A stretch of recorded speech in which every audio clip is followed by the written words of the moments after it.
Il y a une chose qu'on peut pas retirer à TikTok, outre l'addiction qu'elle engendre, c'est que cette application a permis de faire découvrir de nombreux artistes très variés.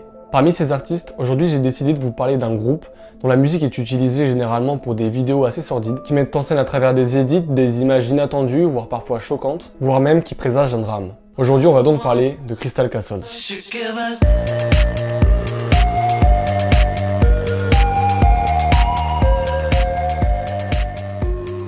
Crystal Castles, c'est un groupe canadien de musique électronique formé en 2006. Il est composé de 2 membres, Ethan Kate et Alice Glass. Et avant de vraiment se plonger dans l'histoire du groupe, on va d'abord se concentrer sur le style de musique qu'ils proposent. Il y a plusieurs adjectifs qui se dégagent de leur musique. On parle de musique noise pop, synth-punk, witch house, mais la musique de ce groupe est surtout expérimentale. Leur direction artistique est très sombre, en tout cas c'est mon ressenti. On a des sonorités qui se retrouvent dans des musiques d'Halloween,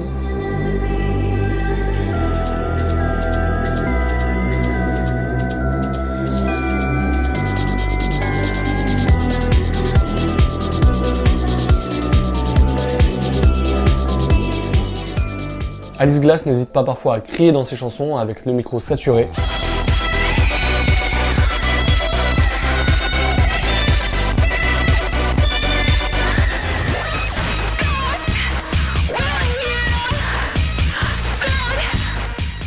Et on trouve quelques effets assez fantomatiques, notamment avec les voix.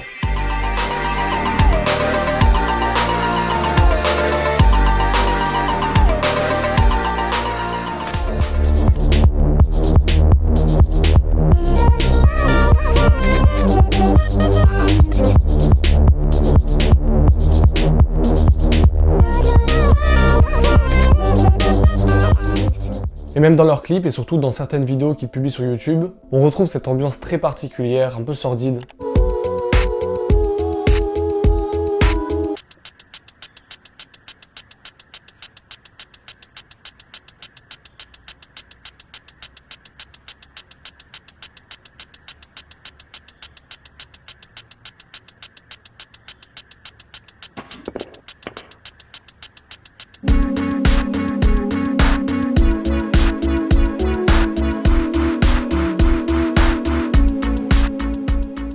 C'est ce genre d'artiste qui est un petit peu dérangeant je trouve parce qu'on ne sait pas toujours si c'est le personnage ou si c'est la vraie personne qui parle.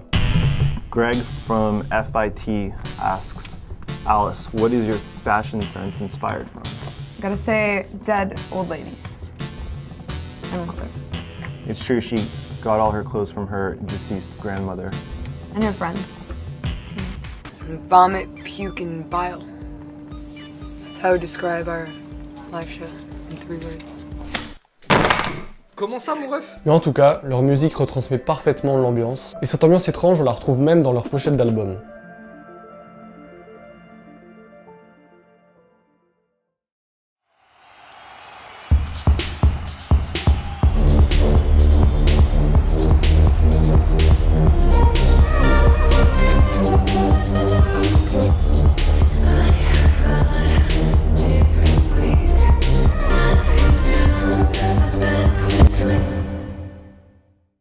Maintenant, on va parler des problèmes internes du groupe et de l'enfer qu'a pu vivre Alice Glass. Faut savoir qu'Alice, à partir de 14 ans, elle décide de fuir et d'aller vivre avec un groupe de punk qui consomme beaucoup de drogue. Elle se met à la musique en découvrant le style punk et finit par se faire remarquer par Ethan Kate, qui lui était déjà dans un groupe intitulé Kill Cheerleader.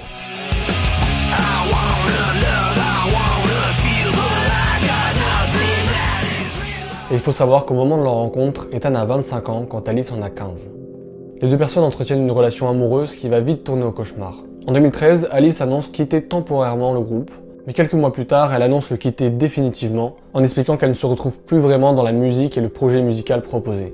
Elle se lancera donc ensuite dans une carrière en solo, pendant que Ethan Kate aura trouvé une autre personne pour la remplacer. Jusque-là, a priori, rien d'anormal. Sauf qu'en 2016, Alice publie un single accompagné d'une lettre ouverte, dans laquelle elle dénonce Ethan Kate d'avoir abusé sexuellement, physiquement et psychologiquement d'elle.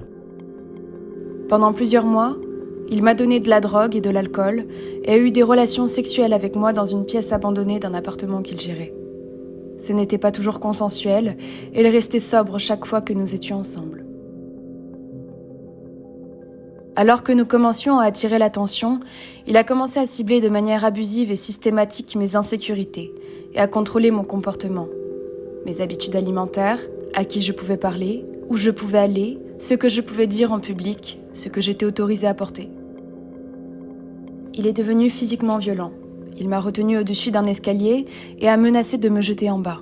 Il m'a pris par-dessus ses épaules et m'a jeté sur le béton. Il a pris des photos de mes bleus et les a publiées en ligne. Jusqu'à ce que Alice décide de mettre fin à leur relation, mais Ethan revenait toujours à la charge avec du chantage émotionnel et manipulait Alice pour qu'elle revienne à chaque fois avec lui. Tous les bénéfices de ce single accompagné de cette lettre ouverte seront reversés à des associations qui luttent contre les abus sexuels. Évidemment, Ethan a rejeté toutes les accusations en expliquant que cela est une pure fiction, et il attaquera même en justice pour diffamation. L'affaire sera classée en 2018 et la plainte d'Ethan sera rejetée. Une autre information inquiétante sur Ethan est qu'en 2017, la police de Toronto a confirmé qu'Ethan faisait l'objet d'une enquête ouverte par l'unité des crimes sexuels. Depuis ces événements, Alice continue sa carrière en solo, elle sortira d'ailleurs un album en 2022.